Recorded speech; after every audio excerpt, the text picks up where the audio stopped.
यहाँ भगवद गीता के प्रथम अध्याय अर्जुन विषाद योग के सभी श्लोकों का हिंदी में अर्थ प्रस्तुत किया गया है। प्रथम अध्याय अर्जुन विषाद योग। धृतराष्ट्र ने कहा, हे संजय, धर्म भूमि कुरुक्षेत्र में युद्ध की इच्छा से एकत्रित हुए मेरे पुत्र और पांडु के पुत्रों ने क्या किया? संजय ने कहा। तब दुर्योधन ने पांडवों की सेना को युद्ध के लिए व्यवस्थित देखकर अपने आचार्य द्रोणाचार्य के पास जाकर यह वचन कहा, हे आचार्य, देखिए पांडुपुत्रों की यह विशाल सेना, जिसे आपके बुद्धिमान शिष्य द्रुपद के पुत्र धृष्टद्युम्न ने कुशलता से व्यवस्थित किया है। इस सेना में भीम और अर्जुन के समान महान धनुर्धारी युयुधान, सात्यकी, विराट और महारथी द्रुपद भी उपस्थित हैं। वीर्यवान धृष्टकेतु, शूरवीर चेकितान, काशी का राजा पुरुजित, कुंती भोज और शैभ्य जैसे श्रेष्ठ पुरुष भी इस सेना में हैं। विक्रमशाली युद्धामन्यु, वीर्यवान उत्तमौजा, सुभद्रा का पुत्र अभिमन्यु और द्रौपदी के 5 पुत्र भी सभी महारथी इस सेना में उपस्थित हैं। हे ब्राह्मण श्रेष्ठ, अब हमारे पक्ष में जो प्रधान योद्धा हैं उनको जान लीजिए। मैं अपनी सेना के नायकों को आपको बताता हूं। आप स्वयं भीष्म, कर्ण, हमेशा विजय प्राप्त करने वाले कृपाचार्य, अश्वत्थामा, विकर्ण और सोमदत्त भी हमारी सेना के महान योद्धा हैं। हमारी सेना में भी कई अन्य शूरवीर हैं जिन्होंने मेरे लिए अपने जीवन को त्याग दिया है। वे विभिन्न शस्त्रों से सुसज्जित हैं और युद्ध में निपुण हैं। हमारी सेना, जिसकी रक्षा भीष्म कर रहे हैं, अपार है, जबकि उनकी सेना, जिसकी रक्षा भीम कर रहे हैं, पर्याप्त है। अतः आप सभी अपने अपने स्थानों पर व्यवस्थित रहकर भीष्म की सब ओर से रक्षा करें। तब कौरवों के वृद्ध पितामह भीष्म ने दुर्योधन को प्रसन्न करने के लिए सिंह के समान गर्जना की और अपना शंख बजाया। इसके बाद शंख, भेरी, नगाड़े, ढोल और तुरही एक साथ बजने लगे, जिससे बहुत भारी आवाज उत्पन्न हुई। तब श्री कृष्ण और अर्जुन, जो सफेद घोड़ों से युक्त रथ में विराजमान थे, उन्होंने भी अपने अपने दिव्य शंख बजाए। श्री कृष्ण ने 5 जन्य शंख बजाया, अर्जुन ने देवदत्त और भीम ने अपने महाशंख पौंड्र को बजाया। कुंती पुत्र युधिष्ठिर ने अनंत विजय शंख, नकुल ने सुघोष और सहदेव ने मणिपुष्पक शंख बजाया। हे राजन, काशी का महान धनुर्धारी राजा, महारथी शिखंडी, धृष्टद्युम्न, विराट, अपराजित सात्यकी, राजा द्रुपद, द्रौपदी के 5 पुत्र और महान योद्धा अभिमन्यु, सभी ने अपने अपने शंख बजाए। उस भयानक ध्वनि ने धृतराष्ट्र के पुत्रों के हृदयों को विदीर्ण कर दिया और आकाश एवं पृथ्वी को गूंजित कर दिया। तब कपिध्वज, हनुमान का ध्वज लिए हुए अर्जुन ने जब देखा कि धृतराष्ट्र के पुत्र कौरव युद्ध के लिए तैयार खड़े हैं और युद्ध शुरू होने ही वाला है, तो उसने अपना धनुष उठा लिया। इसके बाद, हे राजन, अर्जुन ने श्री कृष्ण से यह वचन कहा, हे अच्युत कृष्ण, कृपया मेरा रथ दोनों सेनाओं के बीच में खड़ा कर दें, ताकि मैं इन योद्धाओं को देख सकूं जो युद्ध के लिए एकत्र हुए हैं। भागवत गीता दूसरा अध्याय सांख्य योग, ज्ञान और कर्म का योग। अर्जुन का विषाद और श्री कृष्ण का उत्तर। संजय ने कहा, हे धृतराष्ट्र, उस समय करुणा से अभिभूत और विषाद से व्याकुल अर्जुन ने आंसुओं से भरी आंखों के साथ श्री कृष्ण से यह कहा। श्री भगवान ने कहा, हे अर्जुन, इस विषम स्थिति में तुम्हें यह मोह कैसे उत्पन्न हुआ? यह न तो आर्यजनों के योग्य है और न ही स्वर्ग दिलाने वाला, बल्कि अपयश देने वाला है। हे पार्थ, कायरता को त्यागो, यह तुम्हारे लिए अनुचित है। हृदय की दुर्बलता को छोड़ो और युद्ध के लिए खड़े हो जाओ। अर्जुन ने कहा, हे मधुसूदन, मैं भीष्म और द्रोण जैसे पूज्य व्यक्तियों पर बाण कैसे चला सकता हूं? उनके वध से मुझे राज्य, सुख और जीवन में कोई रुचि नहीं है। हमें नहीं पता कि हम जीतेंगे या वे। न हम उनके वध से सुखी होंगे और न ही वे हमारे वध से। मैं धर्म संकट में हूं और कर्तव्य का निश्चय नहीं कर पा रहा हूं। मैं आपकी शरण में हूं, मुझे मार्ग दिखाइए। मैं इतने बड़े साम्राज्य और इंद्रियों के भोगों में भी इस शोक का निवारण नहीं देखता। संजय ने कहा, हे राजन, इस प्रकार श्री कृष्ण के प्रति कहकर अर्जुन चुप हो गया और युद्ध में न लड़ने की प्रतिज्ञा करके बैठ गया। तब मधुसूदन दोनों सेनाओं के बीच खड़े होकर हंसते हुए अर्जुन से बोले, श्री भगवान ने कहा, तुम जिस विषय में शोक कर रहे हो वह ज्ञानियों के योग्य नहीं है। ज्ञानी न जीवित के लिए शोक करते हैं न मृत के लिए। वास्तव में कभी ऐसा समय नहीं था जब मैं, तुम और ये राजा न थे, और न ही ऐसा होगा जब हम नहीं रहेंगे। जैसे देह में बाल्यावस्था, युवावस्था और वृद्धावस्था आती है, वैसे ही आत्मा को नया शरीर मिलता है। ज्ञानी इस परिवर्तन से विचलित नहीं होते। हे कुंती पुत्र, सर्दी गर्मी, सुख दुख आते जाते रहते हैं, इन्हें सहन करना सीखो। जो व्यक्ति सुख दुख में सम रहता है और विचलित नहीं होता, वही मुक्ति का अधिकारी है। असत्य का कोई अस्तित्व नहीं है और सत्य का कभी नाश नहीं होता। तत्वदर्शी इस सत्य को जान चुके हैं। यह आत्मा अविनाशी और असीमित है, कोई इसे नष्ट नहीं कर सकता। यह शरीर नाशवान है, लेकिन इसमें स्थित आत्मा अजर अमर है। जो यह समझता है कि वह आत्मा को मार सकता है या मारा जा सकता है, वह अज्ञानी है। आत्मा न तो किसी को मारती है और न ही मारी जाती है। आत्मा न जन्म लेती है और न मरती है, न वह पैदा होती है न समाप्त होती है।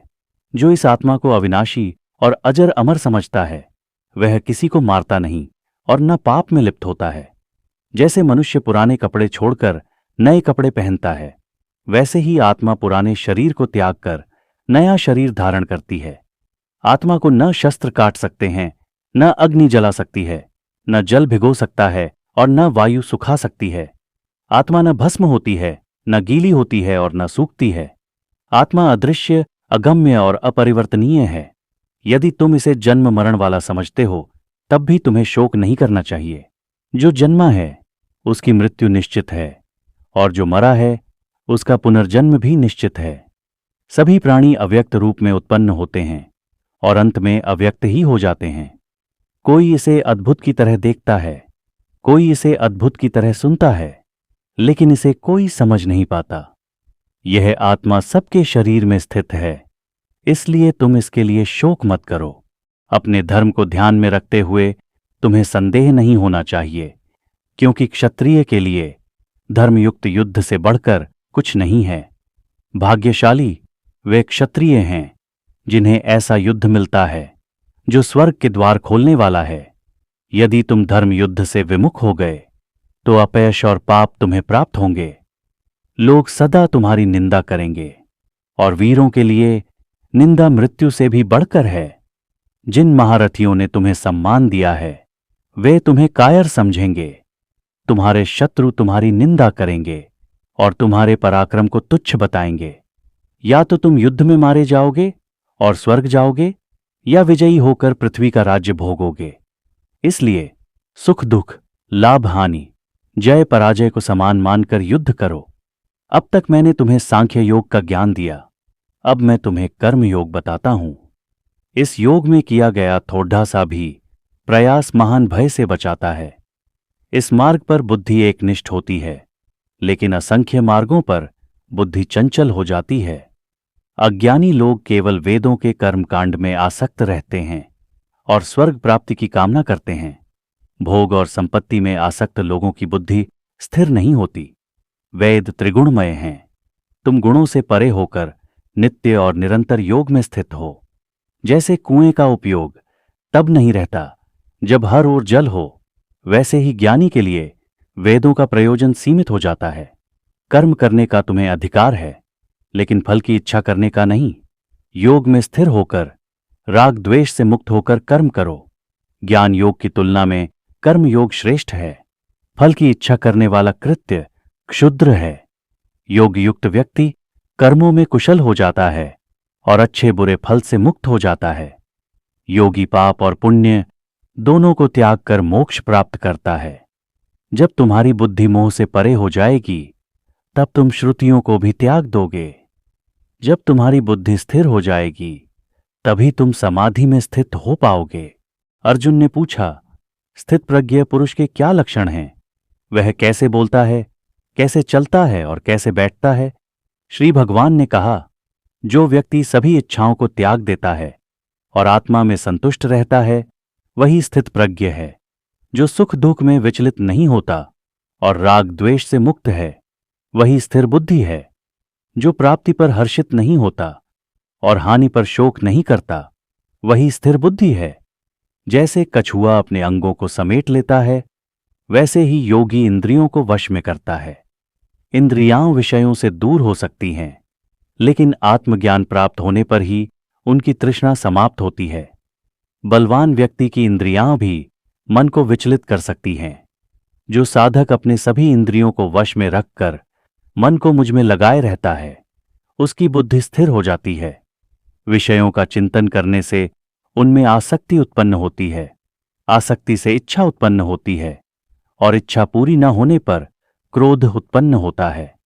क्रोध से भ्रम उत्पन्न होता है, भ्रम से स्मृति का नाश होता है, स्मृति नष्ट होने पर बुद्धि का विनाश हो जाता है, और बुद्धि नष्ट होने से व्यक्ति का पतन हो जाता है। जो राग और द्वेष से रहित होकर आत्मसंयम द्वारा इंद्रियों का संचालन करता है, वह प्रसन्नता, आंतरिक शांति प्राप्त करता है। प्रसन्नता प्राप्त होने पर उसके सभी दुख समाप्त हो जाते हैं, और प्रसन्न चित्त व्यक्ति की बुद्धि शीघ्र ही स्थिर हो जाती है। जिसका मन संयमित नहीं है, उसकी बुद्धि स्थिर नहीं होती, और जिसकी भावना, ध्यान स्थिर नहीं है, उसे शांति नहीं मिलती। अशांत व्यक्ति को सुख कैसे मिल सकता है? जिस प्रकार पानी में नाव को हवा बहा ले जाती है, उसी प्रकार भटकती इंद्रियों के पीछे चलता हुआ मन व्यक्ति की बुद्धि को विचलित कर देता है। इसलिए हे महाबाहु अर्जुन, जिसके सभी इंद्रियां इंद्रिय विषयों से हटा ली गई हैं, उसकी बुद्धि स्थिर हो जाती है। जो संसार के लिए रात अज्ञान है, उसमें संयमी व्यक्ति जागता है, और जो संसार के लिए जागरण भोग विलास है, वह मुनि के लिए रात समान है। जैसे नदियां समुद्र में मिलती हैं, लेकिन समुद्र स्थिर रहता है, वैसे ही सभी इच्छाएं जिसमें प्रवेश करती हैं, वह व्यक्ति शांति प्राप्त करता है, न कि इच्छाओं के पीछे दौड़ने वाला। जो व्यक्ति सभी इच्छाओं को त्याग कर बिना ममता और अहंकार के जीवन व्यतीत करता है, वही शांति प्राप्त करता है।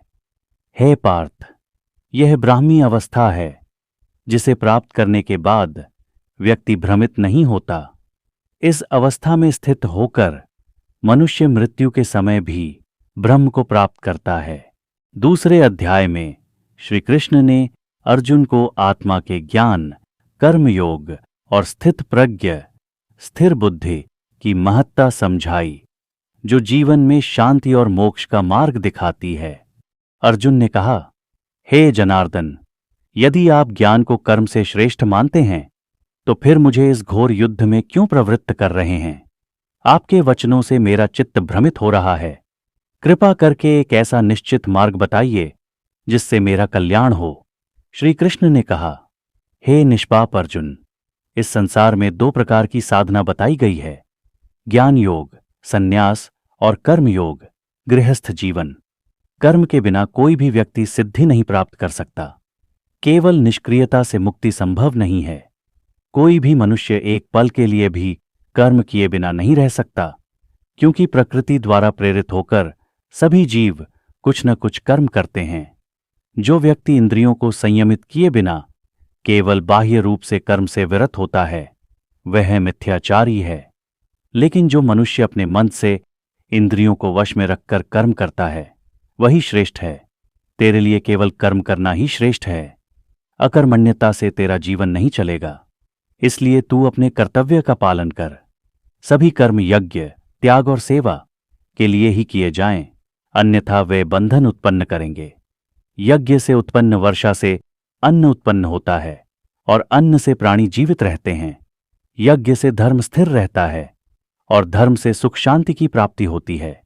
जो व्यक्ति अपने कर्तव्यों का पालन न करते हुए केवल भोगों में लगा रहता है, उसका जीवन व्यर्थ है, वह पाप का भागी होता है। इसलिए तू कर्म कर और यज्ञ के भाव से सब कुछ अर्पित कर। जो व्यक्ति आत्मा में स्थिर है, जिसके लिए कर्म और कर्मफल का कोई मोह नहीं है, उसे किसी प्रकार के कर्म की आवश्यकता नहीं है। फिर भी श्रेष्ठ पुरुषों को कर्म करना चाहिए, ताकि वे सामान्य जनों के लिए आदर्श प्रस्तुत कर सकें। यदि मैं भगवान भी कर्म न करूं, तो लोग मेरे मार्ग का अनुकरण करेंगे और सृष्टि का संतुलन बिगड़ जाएगा। ज्ञानी जन भी मोहमुक्त होकर कर्म करते हैं, परंतु जो अज्ञानी हैं वह कर्मों से बंधते हैं। जो मनुष्य सब कर्मों को मुझ में समर्पित कर देता है और मोहरहित होकर निरंतर कर्म करता है, वह मुझे प्राप्त कर लेता है। जो लोग मेरे द्वारा बताए गए मार्ग का पालन करते हैं वे पाप से मुक्त हो जाते हैं और सफल होते हैं। जो मनुष्य अपने स्वभाव के अनुसार निर्धारित कर्म नहीं करता वह स्वयं को हानि पहुंचाता है। तू अपने स्वभाव के अनुसार कर्म कर, क्योंकि अपने धर्म का पालन करना ही श्रेष्ठ है, भले ही वह कठिन क्यों ना हो। दूसरे के धर्म का पालन करते हुए मरना भी भयावह है। अर्जुन ने पूछा, हे केशव, मनुष्य इच्छा न होते हुए भी पाप क्यों करता है, मानो किसी बलपूर्वक प्रेरित कर दिया हो। श्री कृष्ण ने कहा, यह कामना और क्रोध ही मनुष्य के शत्रु हैं। ये रजोगुण से उत्पन्न होते हैं और अज्ञान को ढकते हैं। काम और क्रोध को त्याग कर मनुष्य को आत्मसंयम का पालन करना चाहिए। इंद्रियों, मन और बुद्धि को वश में करके आत्मा के द्वारा स्वयं को नियंत्रित कर। जो व्यक्ति आत्मज्ञान के द्वारा इंद्रियों और मन को जीत लेता है वह मुक्त हो जाता है और परम शांति को प्राप्त करता है। भगवान श्री कृष्ण ने कहा, मैंने यह अविनाशी योग सबसे पहले सूर्यदेव विवस्वान को बताया था। सूर्य ने यह ज्ञान अपने पुत्र मनु को दिया और मनु ने राजा इक्ष्वाकु को बताया। इस प्रकार यह योग राजर्षियों द्वारा परंपरा से प्राप्त किया गया, लेकिन समय के प्रभाव से यह ज्ञान लुप्त हो गया। हे परंतप अर्जुन, आज मैंने तुम्हें वही प्राचीन योग बताया है, क्योंकि तुम मेरे भक्त और मित्र हो। यह योग एक महान रहस्य है। अर्जुन ने कहा, आपका जन्म तो अभी हुआ है, जबकि सूर्य का जन्म आपसे पहले हुआ था। मैं यह कैसे समझूं कि आपने यह योग सबसे पहले सूर्य को बताया था। भगवान श्री कृष्ण ने कहा, हे अर्जुन, मेरे और तुम्हारे कई जन्म हो चुके हैं। मैं उन सभी को जानता हूं, लेकिन तुम नहीं जानते। हे परंतप, यद्यपि मैं अजन्मा हूं और मेरी आत्मा अविनाशी है, फिर भी मैं अपनी माया से स्वयं को प्रकट करता हूं। हे भारत अर्जुन, जब जब धर्म की हानि और अधर्म का उत्थान होता है तब तब मैं अवतरित होता हूं। सज्जनों की रक्षा, दुष्टों के विनाश और धर्म की स्थापना के लिए मैं हर युग में प्रकट होता हूं। जो मेरे दिव्य जन्म और कर्म के रहस्य को जानता है वह शरीर छोड़ने के बाद पुनः जन्म नहीं लेता और मेरे धाम को प्राप्त होता है। जो लोग राग, भय और क्रोध से मुक्त होकर मेरे शरणागत होते हैं और तपस्या द्वारा पवित्र हो चुके हैं वे मेरे स्वरूप को प्राप्त होते हैं। जो जैसे मेरी शरण लेते हैं मैं उन्हें उसी प्रकार फल देता हूं। सभी मनुष्य मेरे ही मार्ग का अनुसरण करते हैं। हे अर्जुन, जो लोग कर्मों की सिद्धि चाहते हैं वे देवताओं की पूजा करते हैं, क्योंकि मनुष्य लोक में कर्मों से सिद्धि शीघ्र प्राप्त होती है। भगवान श्री कृष्ण ने कहा, मैंने यह अविनाशी योग सबसे पहले सूर्यदेव विवस्वान को बताया था। सूर्य ने यह ज्ञान अपने पुत्र मनु को दिया और मनु ने राजा इक्ष्वाकु को बताया। इस प्रकार यह योग राजर्षियों द्वारा परंपरा से प्राप्त किया गया, लेकिन समय के प्रभाव से यह ज्ञान लुप्त हो गया। हे परंतप अर्जुन, आज मैंने तुम्हें वही प्राचीन योग बताया है, क्योंकि तुम मेरे भक्त और मित्र हो। यह योग एक महान रहस्य है। अर्जुन ने कहा, आपका जन्म तो अभी हुआ है, जबकि सूर्य का जन्म आपसे पहले हुआ था। मैं यह कैसे समझूं कि आपने यह योग सबसे पहले सूर्य को बताया था। भगवान श्री कृष्ण ने कहा, हे अर्जुन, मेरे और तुम्हारे कई जन्म हो चुके हैं। मैं उन सभी को जानता हूं, लेकिन तुम नहीं जानते। हे परंतप, यद्यपि मैं अजन्मा हूं और मेरी आत्मा अविनाशी है, फिर भी मैं अपनी माया से स्वयं को प्रकट करता हूं। हे भारत अर्जुन, जब जब धर्म की हानि और अधर्म का उत्थान होता है तब तब मैं अवतरित होता हूं। सज्जनों की रक्षा, दुष्टों के विनाश और धर्म की स्थापना के लिए मैं हर युग में प्रकट होता हूं। जो मेरे दिव्य जन्म और कर्म के रहस्य को जानता है वह शरीर छोड़ने के बाद पुनः जन्म नहीं लेता और मेरे धाम को प्राप्त होता है।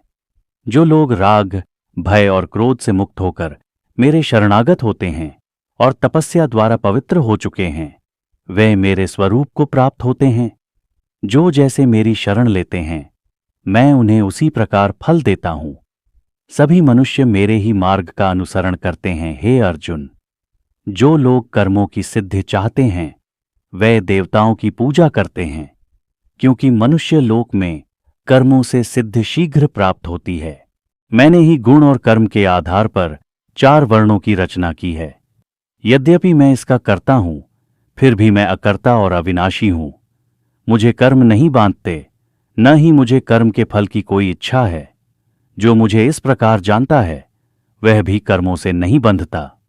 पूर्व काल के मुक्ति इच्छुक जनों ने इस ज्ञान के साथ कर्म किए थे, इसलिए तुम्हें भी उसी प्रकार कर्म करना चाहिए जैसा उन्होंने किया था। कर्म क्या है और अकर्म क्या है, इसे ठीक से जानना आवश्यक है। कर्म का ज्ञान गहन रहस्य है। जिसे कर्म में अकर्म दिखाई देता है और अकर्म में कर्म दिखाई देता है, वही मनुष्य ज्ञानी है और वह योगी है। जो सभी कार्यों को बिना आसक्ति के करता है और उसके सभी कर्म ज्ञान के अग्नि में भस्म हो जाते हैं, वह ज्ञानी कहा जाता है। जिसका सभी कर्मों से मोह समाप्त हो गया है और जिसकी बुद्धि ज्ञान में स्थिर है, उसके कर्म शुभ अशुभ से मुक्त होते हैं। जिसने कामनाओं का त्याग कर दिया है और जिसने ममता को छोड़ दिया है, वह शरीर से कर्म करते हुए भी पापों से मुक्त रहता है। जो बिना आसक्ति के कर्म करता है और किसी भी वस्तु को अपना नहीं मानता, वह पाप में लिप्त नहीं होता। जो संतोषी है, द्वंद्वों से मुक्त है और सफलता असफलता में समान रहता है, वह बंधनों से मुक्त रहता है। जो व्यक्ति ईश्वर को समर्पित होकर निष्काम भाव से कर्म करता है, उसके सभी कर्म पूर्ण रूप से समाप्त हो जाते हैं। जो व्यक्ति कर्म के उपकरण और फल को ब्रह्म में देखता है, वह कर्म करते हुए भी ब्रह्म को प्राप्त करता है। भगवद गीता अध्याय 5 कर्म संन्यास योग। श्री भगवान ने कहा, त्याग और कर्म योग दोनों ही मोक्ष का साधन हैं, परंतु उनमें कर्म योग श्रेष्ठ है। जिसे सन्यासी कहा जाता है वही कर्मयोगी भी है, क्योंकि बिना कर्म के त्याग के कोई सन्यासी नहीं हो सकता। जो व्यक्ति न द्वेष करता है न किसी चीज की आकांक्षा करता है, वही सच्चा सन्यासी है और सदा मुक्त रहता है। सन्यास और कर्मयोग को बालकों के लिए भिन्न कहा गया है, परंतु जो तत्वज्ञानी हैं वे दोनों को एक ही समझते हैं। जो व्यक्ति जान लेता है कि सन्यास और कर्मयोग में कोई अंतर नहीं है, वही सही अर्थों में देखता है। केवल सन्यास से बिना कर्म किए सिद्धि पाना कठिन है। कर्मयोगी शीघ्रता से परमात्मा को प्राप्त करता है। जो मन को वश में रखकर आत्मा में स्थिर होकर कर्म करता है, वह न दोषों से लिप्त होता है न पापों से। जो जानता है कि मैं कुछ नहीं करता, वह देखते, सुनते, स्पर्श करते, खाते पीते, सोते जागते भी कर्मों में लिप्त नहीं होता। जो व्यक्ति अपने सभी कर्मों को परमात्मा को अर्पित करता है और आसक्ति से रहित होकर कर्म करता है, वह पापों से मुक्त हो जाता है। योगी अपने शरीर, मन, बुद्धि और इंद्रियों से आसक्ति छोड़कर केवल आत्मशुद्धि के लिए कर्म करते हैं। जो कर्म का फल त्याग देता है वह शांति प्राप्त करता है, और जो फल की इच्छा करता है वह बंधनों में बंधता है। जो व्यक्ति मन से सभी कर्मों का त्याग कर आत्मा में स्थित होता है, वह न कर्म करता है न पाप में लिप्त होता है। परमात्मा न तो किसी के कर्मों का करता है न कर्मों के फल का विधान करता है। यह सब प्रकृति के स्वभाव से होता है। परमात्मा न किसी के पाप को स्वीकार करता है न पुण्य को। अज्ञान से ज्ञान ढक जाता है और प्राणी भ्रम में रहते हैं। भगवद गीता अध्याय 6 ध्यान योग। श्री भगवान ने कहा, जो व्यक्ति बिना कर्मफल की इच्छा किए अपने कर्तव्य का पालन करता है, वही सच्चा सन्यासी और योगी है, न कि जो केवल कर्मों का त्याग करता है या अग्निहोत्र छोड़ता है।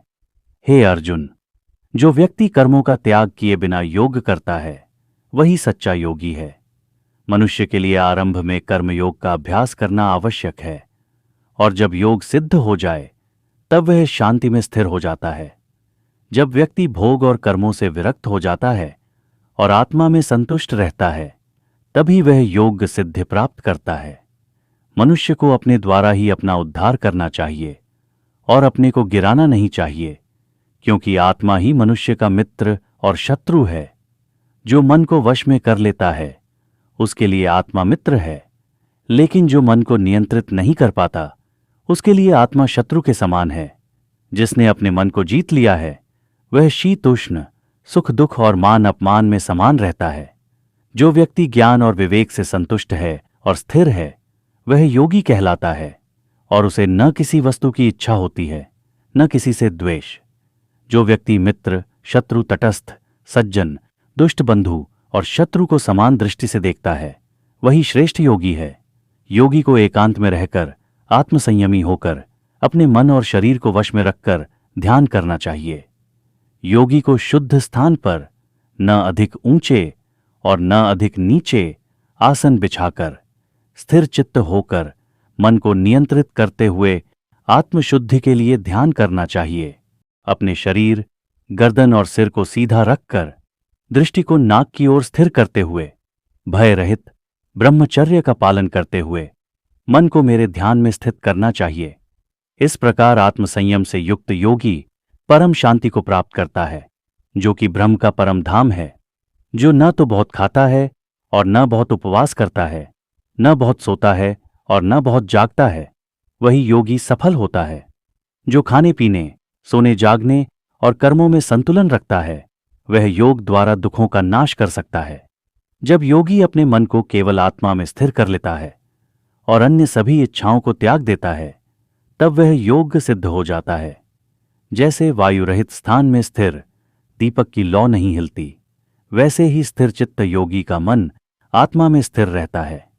जब योगी अंतर्मन में आत्मा का अनुभव कर अपार आनंद प्राप्त करता है, जो इंद्रियों से परे है और जिसमें स्थिर हो जाने के बाद वह अन्य किसी भी वस्तु को प्राप्त करने की इच्छा नहीं करता, तब वह सच्चे योग में स्थित होता है। जो व्यक्ति सभी इच्छाओं को त्याग देता है और मन को इंद्रियों के भोग से हटाकर आत्मा में स्थिर कर देता है वह शांति प्राप्त करता है। योगी को धैर्य और निश्चय के साथ मन को धीरे धीरे वश में लाकर आत्मा में स्थित करना चाहिए। जो योगी अंतर्मन में सुख और शांति पाता है वह ब्रह्म को प्राप्त करता है। जो योगी पापों से मुक्त हो गया है और अंतर्मन में सदा आत्मानंद में स्थित है वह ब्रह्मानंद का अनुभव करता है। जो व्यक्ति सभी प्राणियों में एक ही ब्रह्म को देखता है वह सच्चा योगी है। जो मुझे सभी प्राणियों में और सभी प्राणियों को मुझ में देखता है वह मुझसे कभी दूर नहीं होता और मैं उससे कभी दूर नहीं होता। जो व्यक्ति सब प्राणियों में मुझे देखता है और भक्ति से युक्त होता है वह योगी मेरे में स्थित रहता है। जो व्यक्ति अपने समान सभी प्राणियों को देखता है, सुख और दुख में समान दृष्टि रखता है, वही श्रेष्ठ योगी है। अर्जुन ने कहा, हे मधुसूदन, इस योग को स्थिर चित्त से करना मुझे कठिन प्रतीत होता है, क्योंकि मन चंचल है। मन बड़ा चंचल, अशांत और बलवान है। इसे नियंत्रित करना वायु को रोकने के समान कठिन है। श्री भगवान ने कहा, हे महाबाहो, मन को संयम और वैराग्य के द्वारा नियंत्रित किया जा सकता है। जो मन को वश में नहीं कर पाता उसके लिए योग कठिन है, परंतु जो मन को वश में कर लेता है उसके लिए योग संभव है। अर्जुन ने पूछा, जो व्यक्ति श्रद्धा के साथ योग का अभ्यास करता है लेकिन मन को वश में नहीं कर पाता और योग से च्युत हो जाता है, उसका क्या होता है? क्या वह नष्ट होकर दोनों लोकों से वंचित हो जाता है, जैसे बिना आधार वाला मेघ टूटकर बिखर जाता है? कृपा करके आप इस संदेह को पूरी तरह दूर करें, क्योंकि इसके समाधान के सिवाय कोई अन्य नहीं है। श्री भगवान ने कहा, हे पार्थ, जो योग से च्युत हो जाता है उसका न इस लोक में नाश होता है और न परलोक में, क्योंकि पुण्य कर्म करने वाले कभी दुर्गति को प्राप्त नहीं होते। ऐसा व्यक्ति पुण्यात्माओं के घर में जन्म लेता है और वहां सुख भोगता है, या फिर वह ज्ञानियों के कुल में जन्म लेता है जो इस संसार में दुर्लभ है। अपने पिछले जन्म के संस्कारों के कारण वह फिर से योग की ओर आकर्षित होता है। पूर्व जन्म के अभ्यास के प्रभाव से वह अनायास ही योग में आगे बढ़ता है। जो योगी प्रयासपूर्वक अभ्यास करता है और पापों से मुक्त होता है वह परम गति को प्राप्त करता है। योगी तपस्वियों से श्रेष्ठ है, ज्ञानी से भी श्रेष्ठ है और कर्मयोगियों से भी श्रेष्ठ है। अतः हे अर्जुन, तुम योगी बनो और उन सभी योगियों में जो श्रद्धा से युक्त होकर मुझ में स्थित हैं और मुझ में लीन रहते हैं वही मेरे द्वारा सर्वोत्तम माना जाता है। श्रीमद् भगवद गीता अध्याय 7 ज्ञान विज्ञान योग। श्री भगवान ने कहा, हे पार्थ, अब तू वह ज्ञान सुन जिससे जानने के बाद और कुछ जानना शेष नहीं रह जाता। मैं तुझे संपूर्ण ज्ञान और विज्ञान दोनों का विस्तार से वर्णन करूंगा, जिसे जान लेने के बाद इस संसार में और कुछ जानने योग्य नहीं रह जाएगा। हजारों मनुष्यों में कोई एक ही मेरी प्राप्ति के लिए प्रयत्न करता है, और उन प्रयत्नशीलों में से भी कोई दुर्लभ व्यक्ति ही मुझे तत्व से जान पाता है। पृथ्वी, जल, अग्नि, वायु, आकाश, मन, बुद्धि और अहंकार, ये 8 प्रकार की मेरी प्रकृति के भौतिक तत्व हैं। हे अर्जुन, यह मेरी जड़ अपरा प्रकृति है। इसके अतिरिक्त मेरी एक चेतन परा प्रकृति भी है, जो इस संसार का आधार है और जिससे यह सारा जगत उत्पन्न हुआ है। यही दोनों प्रकार की प्रकृतियां संपूर्ण प्राणियों की उत्पत्ति का कारण हैं। मैं ही संपूर्ण सृष्टि का आदि और अंत हूं। हे धनंजय, मुझसे बढ़कर कुछ भी नहीं है। जैसे मोती धागे में गूंथे होते हैं, वैसे ही संपूर्ण जगत मुझ में गूंथा हुआ है। मैं जल में रस हूं, चंद्रमा और सूर्य में प्रकाश हूं, वेदों में ओंकार हूं, आकाश में ध्वनि और मनुष्यों में पुरुषार्थ हूं। हे पार्थ, मैं पृथ्वी की सुगंध, अग्नि की ज्वाला, सभी प्राणियों का जीवन और तपस्वियों का तप हूं। हे अर्जुन, मैं ही सभी प्राणियों का बीज हूं। मैं ही बुद्धिमान का विवेक और शक्तिशाली का पराक्रम हूं। हे भरत श्रेष्ठ, मैं ही सतोगुणी, रजोगुणी और तमोगुणी वृत्तियों वाला हूं, परंतु इन गुणों से मैं मुक्त हूं। ये तीनों गुण सत्व, रज, तम मुझसे ही उत्पन्न होते हैं, लेकिन मैं इनसे परे और स्वतंत्र हूं।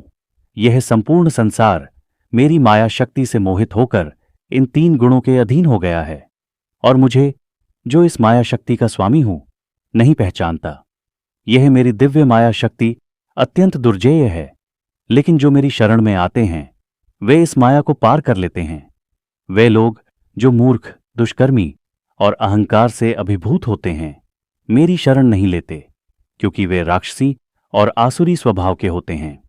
4 प्रकार के भक्त मेरी भक्ति करते हैं: आर्त, दुखी, अर्थार्थी, धन की इच्छा रखने वाला, जिज्ञासु, ज्ञान की इच्छा रखने वाला, और ज्ञानी, तत्वज्ञानी।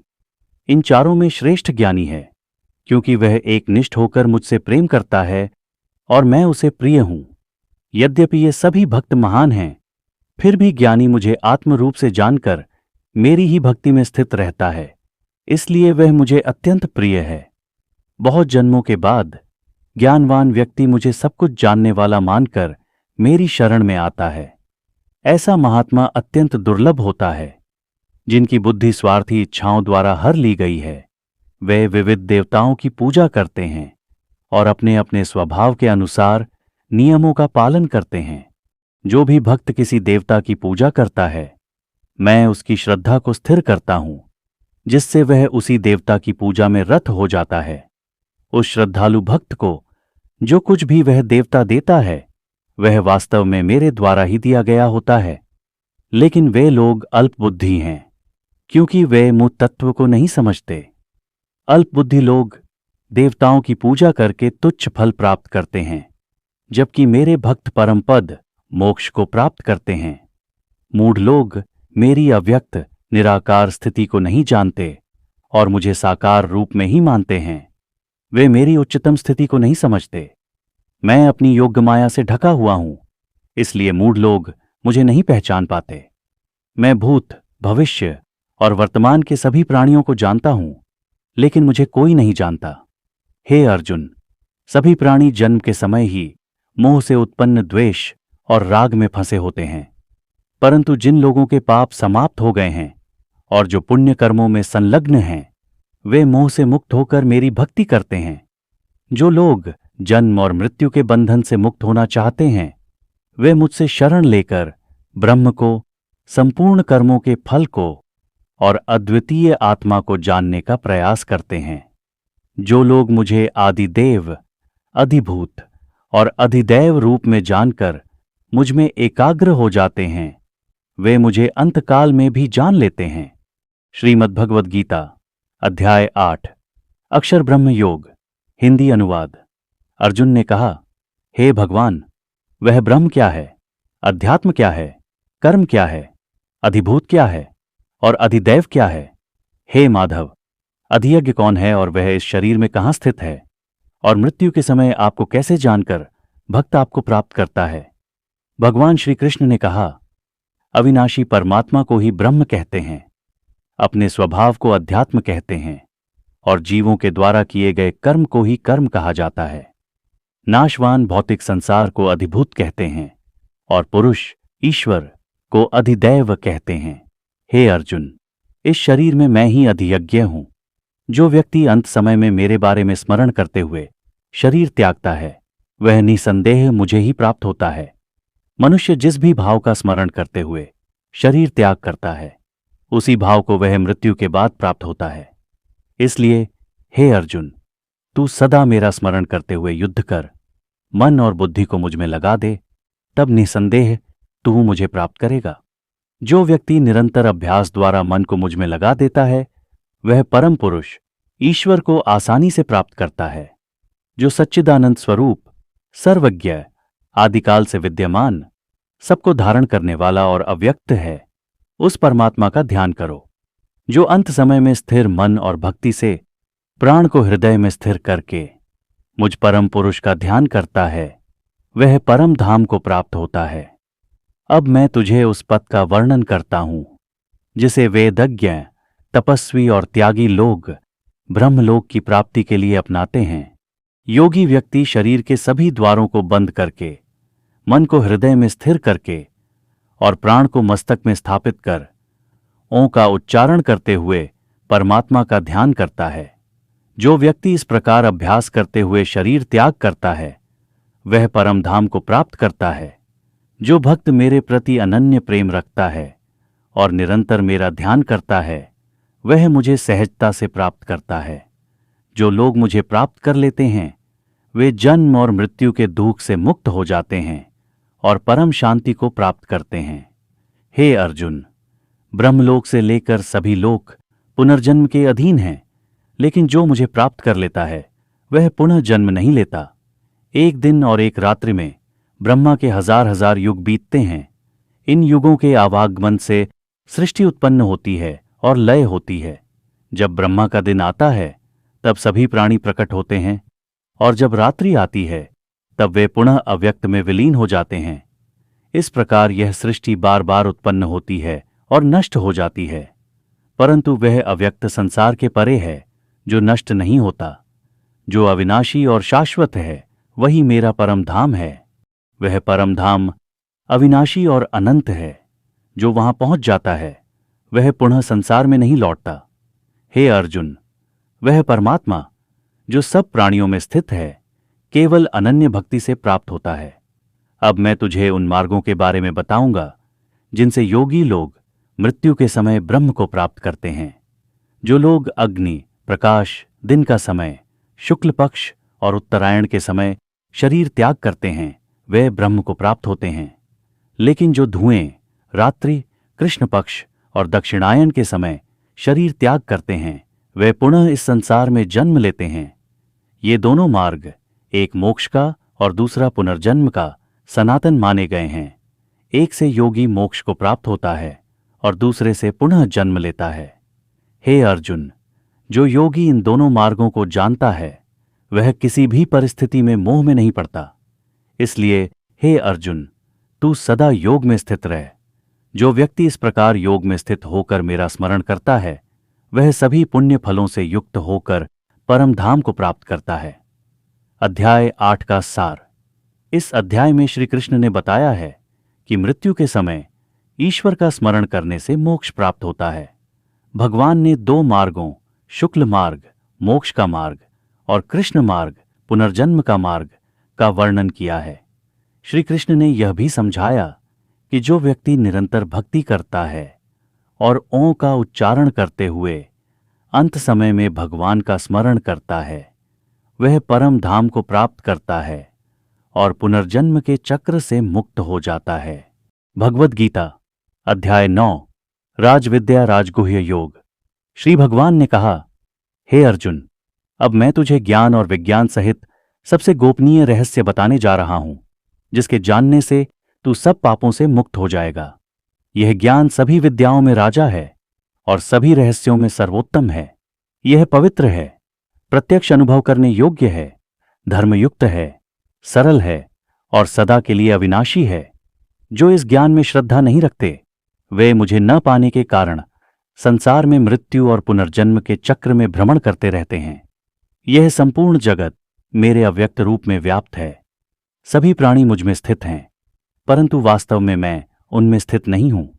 देख, यह मेरा योग है कि सभी प्राणी मुझ में स्थित भी नहीं हैं, फिर भी मैं सबको धारण करता हूं और सब में व्याप्त हूं।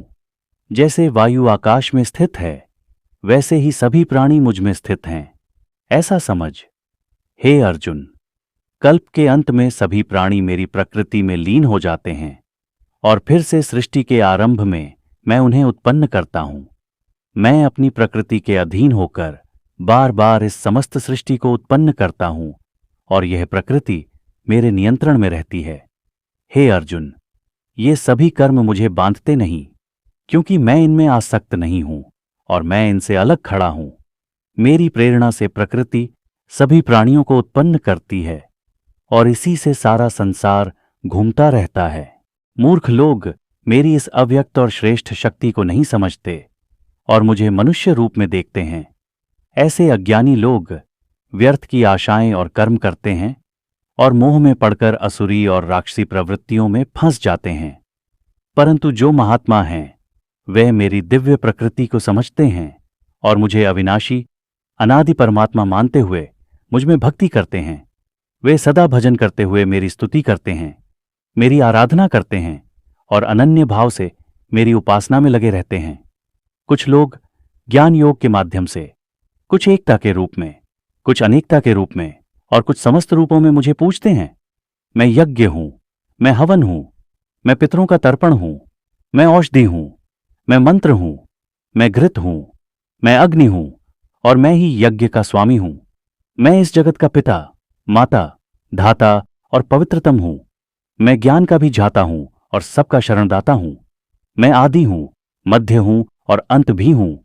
मैं धर्म का अधिष्ठाता हूं, परम शांति हूं और आनंदमय निवास हूं। मैं सूर्य रूप में प्रकाश देता हूं, वर्षा करने वाला हूं। मैं अमरत्व और मृत्यु दोनों हूं। हे अर्जुन, मैं सत, असत और उससे भी परे हूं।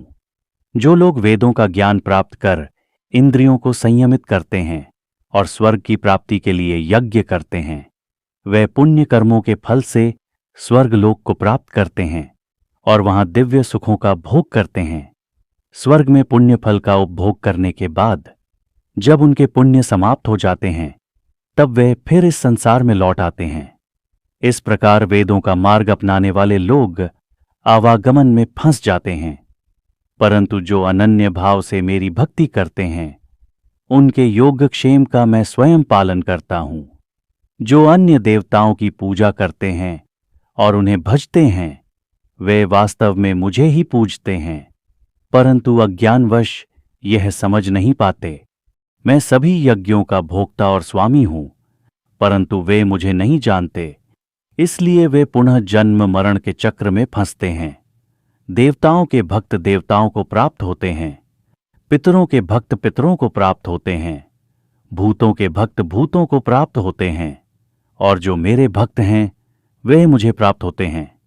यदि कोई प्रेमपूर्वक मुझे पत्र, पुष्प, फल या जल अर्पित करता है, तो मैं उसे सहर्ष स्वीकार करता हूं। जो कुछ भी तू करता है, खाता है, अर्पण करता है, तप करता है, उसे मुझे अर्पित कर। इस प्रकार तुझे कर्मों के बंधन से मुक्ति मिलेगी और तू मुक्त होकर मुझे प्राप्त करेगा। मैं सब प्राणियों में समान रूप से स्थित हूं। मेरे लिए न कोई प्रिय है न अप्रिय, परंतु जो मेरी भक्ति करते हैं वह मुझ में स्थित होते हैं और मैं उनमें। यदि कोई अत्यंत पापी भी अनन्य भाव से मेरी भक्ति करता है, तो वह साधु ही माना जाता है, क्योंकि वह सही मार्ग पर है। वह शीघ्र ही धर्मात्मा हो जाता है और शाश्वत शांति को प्राप्त करता है। हे अर्जुन, निस्संदेह मेरा भक्त कभी नष्ट नहीं होता। हे अर्जुन, चाहे स्त्रियां, वैश्य, शूद्र या पाप योनि में जन्मे लोग हों यदि वे मेरी शरण में आते हैं तो वे भी परम गति को प्राप्त कर सकते हैं। फिर जो पुण्य कर्म करने वाले ब्राह्मण और राजा जनों की बात है, वे तो मुझे प्राप्त करेंगे ही। अतः इस दुखमय संसार में तू मेरी भक्ति कर, तू मुझ में मन लगा, मुझ में ही शरण ले, मुझसे प्रेम कर, मुझे नमस्कार कर। इस प्रकार तू मुझे ही प्राप्त करेगा। यह मेरा वचन है, क्योंकि तू मेरा प्रिय है। यह अध्याय भक्ति के माध्यम से परमात्मा की प्राप्ति का मार्ग दिखाता है। इसमें भगवान ने भक्ति के महत्व और उसके लाभों का वर्णन किया है और अर्जुन को अपने में मन लगाने, मुझ में शरण लेने और मेरी भक्ति करने का उपदेश दिया है। भगवद गीता अध्याय 10 विभूति योग।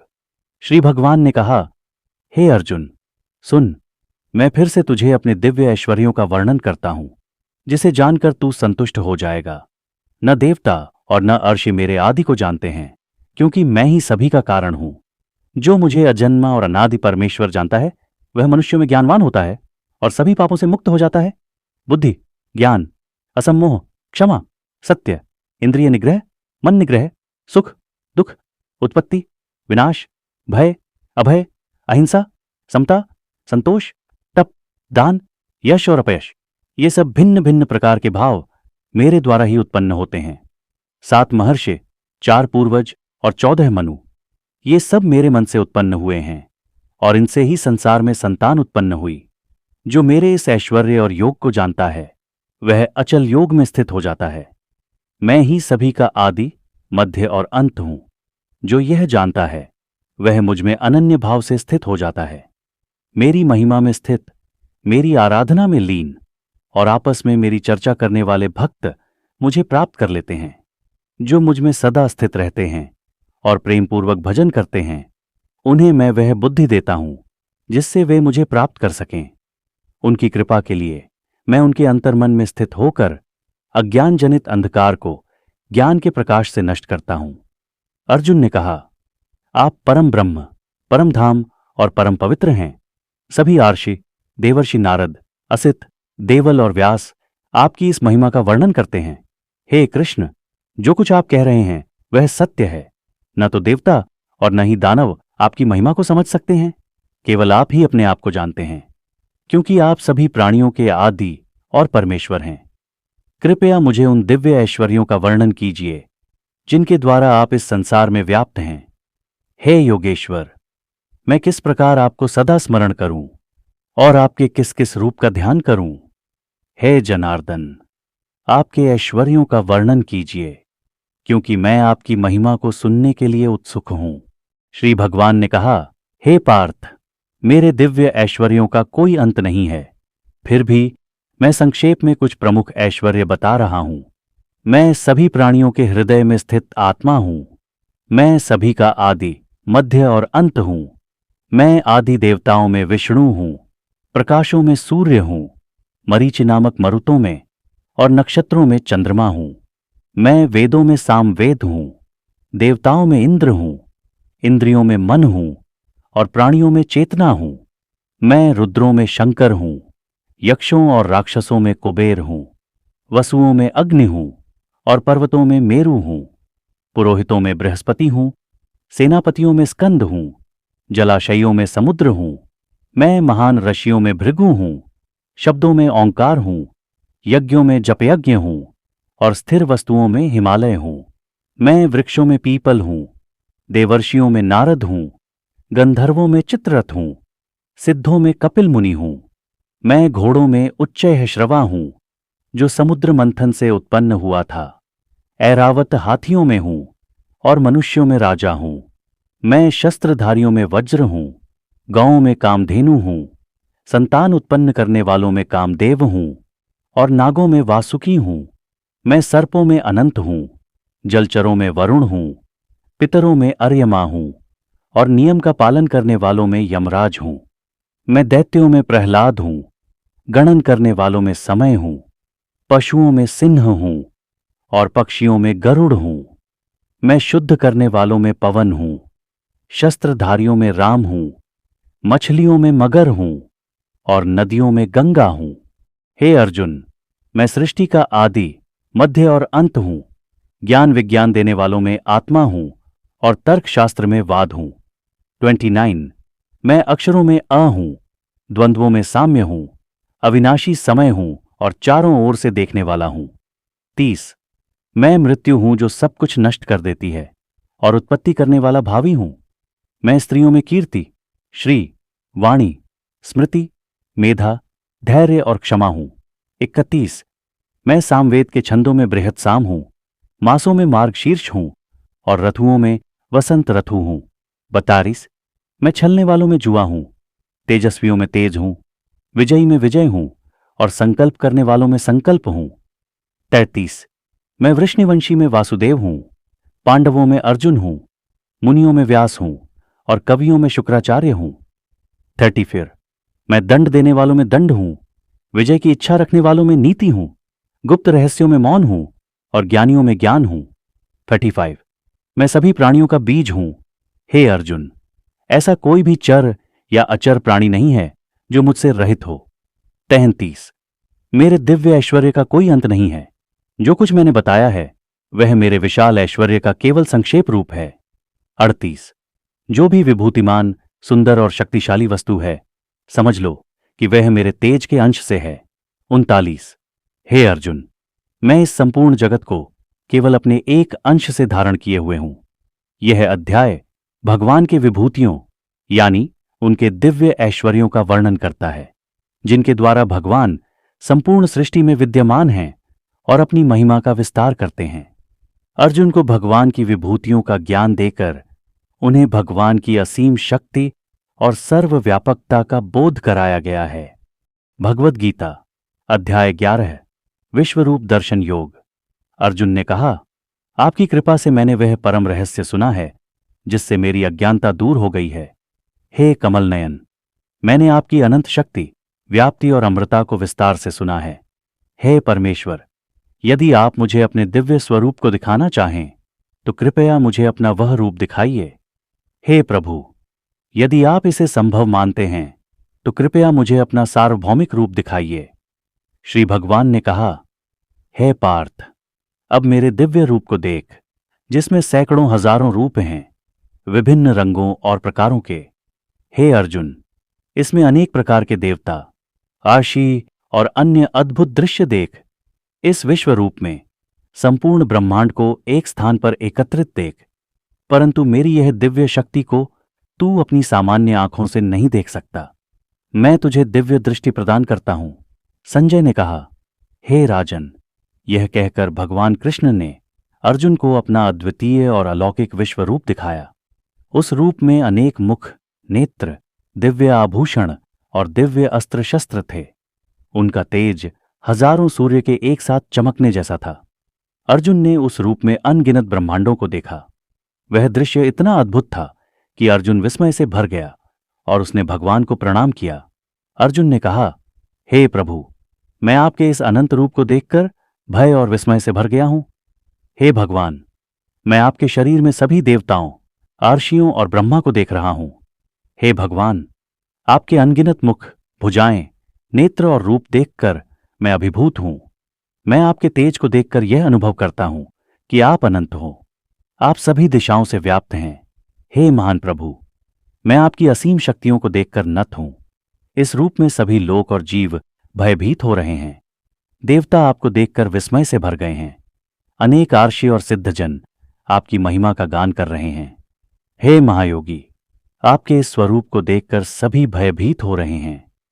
हे महात्मा, आपके असीम रूप को देखकर मेरी आत्मा भी भयभीत है। हे देव, कृपया अपनी कृपा दिखाइए और मुझे शांत कीजिए। मैं देख रहा हूं कि आपकी मुखाग्नि में सभी योद्धा और राजा नष्ट हो रहे हैं। जैसे नदियां समुद्र में मिलती हैं, वैसे ही सभी योद्धा आपकी ज्वाला में समा रहे हैं। आपके रूप की इस भयंकरता से सब और विनाश हो रहा है। हे भगवान, आपके मुख में प्रवेश करते हुए सभी नष्ट हो रहे हैं। हे प्रभु, कृपया मुझे यह बताइए कि आप कौन हैं और यह भयंकर रूप क्यों धारण किया है। श्री भगवान ने कहा, मैं समय हूं जो सब कुछ नष्ट करता है। मैं यहां इन सभी को नष्ट करने के लिए उपस्थित हूं। हे अर्जुन, उठो और युद्ध करो। ये सभी पहले से ही मारे जा चुके हैं। तुम केवल निमित्त मात्र बनो। मैं पहले ही इनके विनाश का विधान कर चुका हूं। संजय ने कहा। अर्जुन ने भगवान को प्रणाम किया और भय से कांपते हुए स्तुति की। अर्जुन ने कहा, हे महान प्रभु, आपके इस स्वरूप को देखकर सभी भयभीत हो गए हैं। हे अनंत शक्तिवान, आप ब्रह्मा और अन्य देवताओं के भी कारण हैं। आप सभी के परम कारण हैं। आप वायु, अग्नि, जल और चंद्रमा हैं। मैं आपको बार बार प्रणाम करता हूं। हे प्रभु, मैं आपको हर दिशा में प्रणाम करता हूं। हे अच्युत, यदि मैंने अज्ञानता से आपको कभी अपमानित किया हो तो कृपया क्षमा करें। आप मेरे पिता, गुरु और सबसे बड़े पूजनीय हैं। हे भगवान, कृपया मेरी प्रार्थना स्वीकार करें और मुझ पर कृपा करें। हे प्रभु, मैं आपके इस विश्व रूप को देखकर भयभीत हूं। कृपया मुझे अपना वही शांत और सुलभ रूप दिखाइए। हे चतुर्भुज स्वरूपधारी, मैं आपकी कृपा चाहता हूं। श्री भगवान ने कहा, हे अर्जुन, मेरा यह रूप जिसे तुमने देखा है अत्यंत दुर्लभ है। यहां तक कि देवता भी इस रूप को देखने के लिए लालायित रहते हैं। अब तू भयमुक्त हो और मेरा वह रूप देख जो तुझे प्रिय है। संजय ने कहा। यह कहकर भगवान ने अपना सौम्य रूप धारण किया और अर्जुन को सांत्वना दी। अर्जुन ने कहा, हे जनार्दन, आपका यह रूप देखकर मेरा मन स्थिर हो गया है। श्री भगवान ने कहा, हे अर्जुन, मेरा यह दिव्य रूप जिसे तुमने देखा है केवल भक्ति के द्वारा ही देखा जा सकता है। न तो वेदों, तप, दान या यज्ञ द्वारा इसे देखा जा सकता है। जो अनन्य भक्ति करता है वही मुझे इस रूप में देख सकता है। हे अर्जुन, जो मेरा भक्त है, मुझ में लीन रहता है और सभी कर्मों को मुझे अर्पित करता है, वह मुझे प्राप्त करता है। यह अध्याय भगवान के विश्व रूप के दर्शन का वर्णन करता है, जो उनकी सर्वव्यापकता और शक्ति का परिचायक है। भगवद गीता अध्याय 12 भक्ति योग। अर्जुन ने कहा, हे कृष्ण, जो आपके साकार रूप की उपासना करते हैं और जो अव्यक्त निर्गुण ब्रह्म की उपासना करते हैं, उनमें से कौन श्रेष्ठ है? श्री भगवान ने कहा, जो मेरे साकार रूप में एक चित्त होकर श्रद्धा से उपासना करते हैं वे श्रेष्ठ योगी माने जाते हैं। लेकिन जो अव्यक्त, अविनाशी, सर्वव्यापी, अचल, अनादि ब्रह्म की उपासना करते हैं, जो इंद्रियों को नियंत्रित करते हैं, सबके प्रति संभाव रखते हैं और मेरे में एकाग्र रहते हैं, वे भी मुझे प्राप्त करते हैं। अव्यक्त रूप की उपासना करना कठिन है, क्योंकि साधकों के लिए उस मार्ग पर चलना कठिन होता है। जो लोग मेरे साकार रूप की भक्ति करते हैं, सब कार्य मुझे समर्पित करते हैं, मुझ पर ध्यान केंद्रित करते हैं और मुझ पर ही निर्भर रहते हैं, उन्हें मैं इस संसार सागर से शीघ्र ही पार कर देता हूं। इसलिए तू अपना मन मुझ में लगा और अपनी बुद्धि मुझ में स्थिर कर, तब तू निसंदेह मुझ में स्थित होगा। यदि तू अपना मन मुझ में स्थिर नहीं कर सकता तो नियमित अभ्यास के द्वारा यह प्राप्त कर। यदि अभ्यास करने में भी असमर्थ हो तो मेरे लिए कर्म कर। मेरे लिए कर्म करने से भी तू सिद्धि प्राप्त करेगा।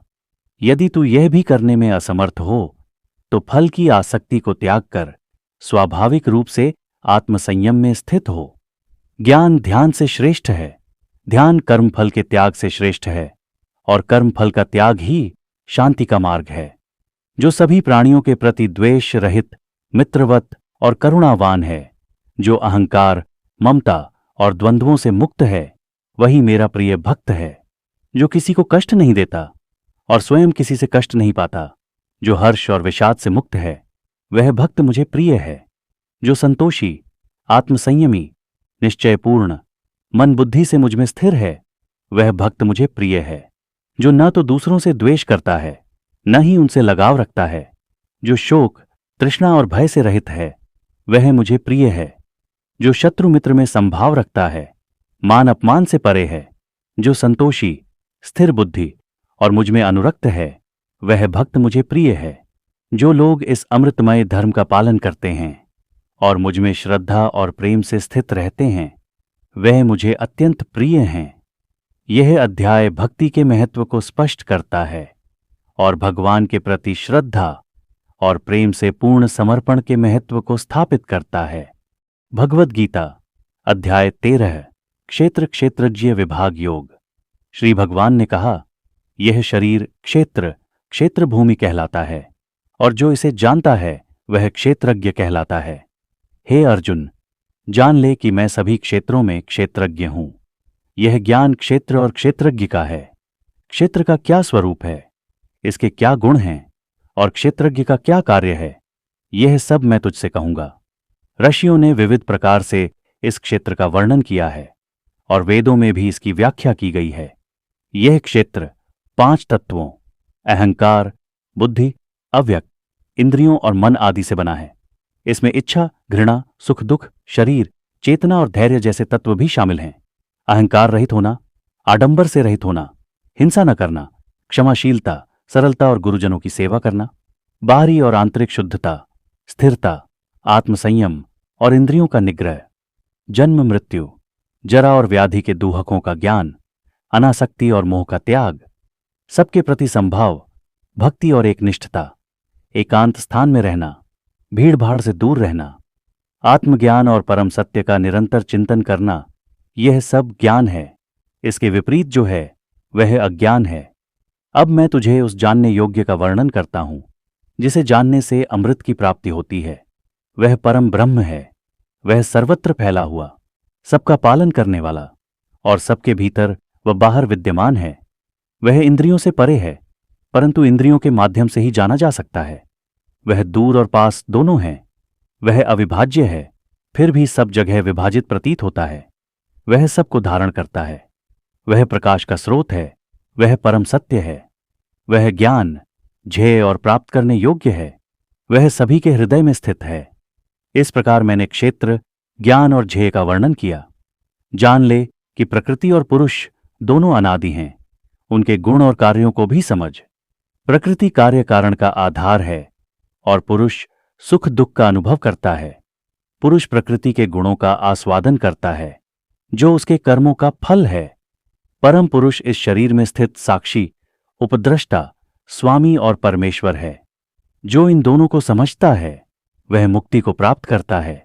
कुछ इसे ध्यान द्वारा, कुछ ज्ञान द्वारा और कुछ कर्म योग द्वारा जानते हैं, और कुछ इसे दूसरों से सुनकर और उस पर श्रद्धा रखकर समझते हैं।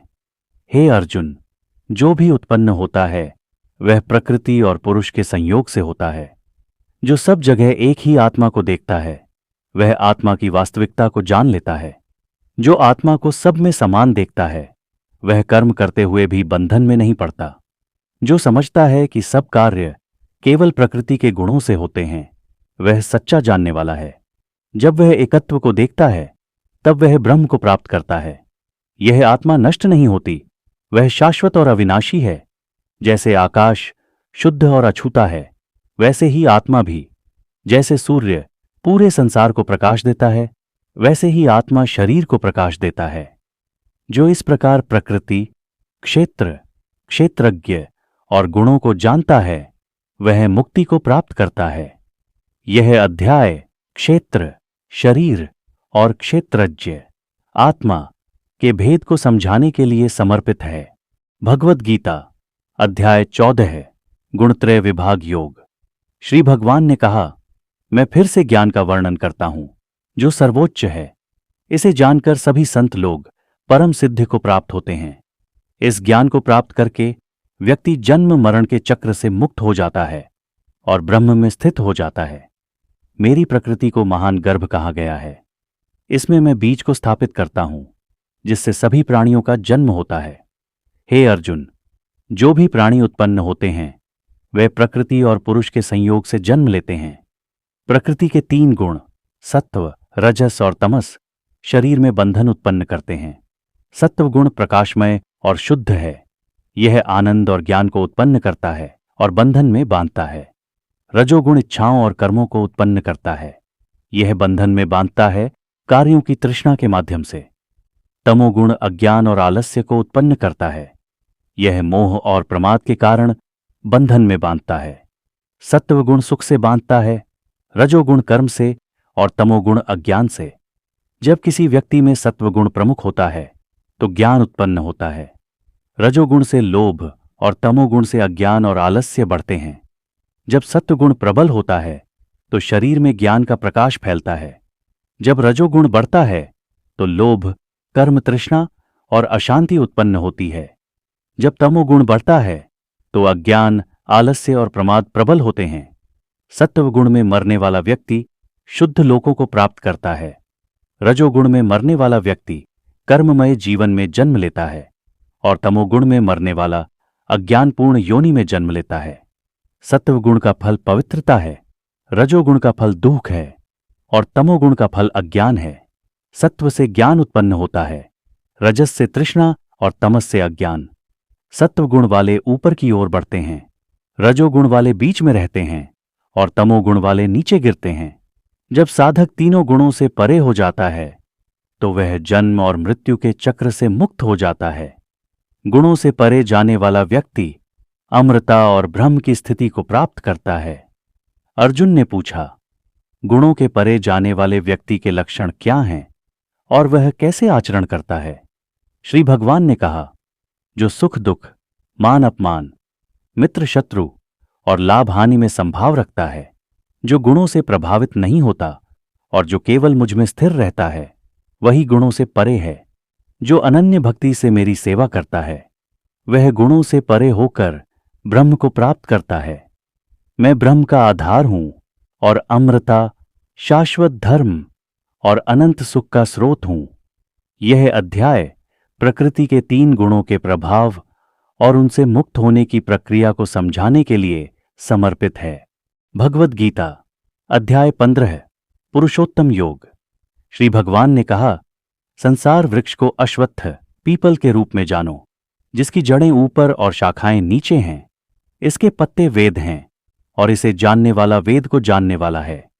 इसकी शाखाएं गुणों से पोषित होती हैं और इसकी जड़ें कर्मों के अनुसार फैलती हैं।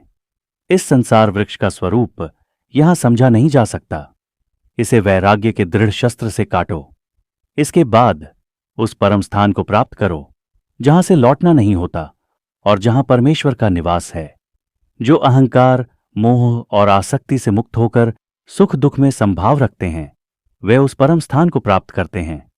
वह परम धाम सूर्य, चंद्रमा या अग्नि से प्रकाशित नहीं होता। वहां पहुंचने पर मनुष्य पुनः संसार में नहीं लौटता। मेरे अंशरूप आत्मा संसार में जीव के रूप में स्थित है और प्रकृति में मन और इंद्रियों का अनुभव करता है। जब आत्मा एक शरीर को छोड़कर दूसरे शरीर में जाता है तो वह मन और इंद्रियों को अपने साथ ले जाता है। यह आत्मा कान, नेत्र, स्पर्श, रस और गंध के माध्यम से विषयों का अनुभव करता है। अज्ञानजन इस आत्मा को नहीं देख पाते, परंतु ज्ञानियों की दृष्टि इसे देखती है। जो योग में स्थित हैं वे इसे अपने हृदय में देखते हैं, लेकिन अज्ञानी इस आत्मा को नहीं जानते। सूर्य, चंद्रमा और अग्नि का प्रकाश मेरी महिमा है। मैं पृथ्वी में प्रवेश कर सब प्राणियों को धारण करता हूं। मैं चंद्रमा रूप में सभी वनस्पतियों को रस प्रदान करता हूं। मैं अग्नि के रूप में सभी प्राणियों के शरीर में स्थित हूं और भोजन को पचाने वाला हूं। मैं सबके हृदय में स्थित हूं और स्मृति, ज्ञान और अनुभव का स्रोत हूं।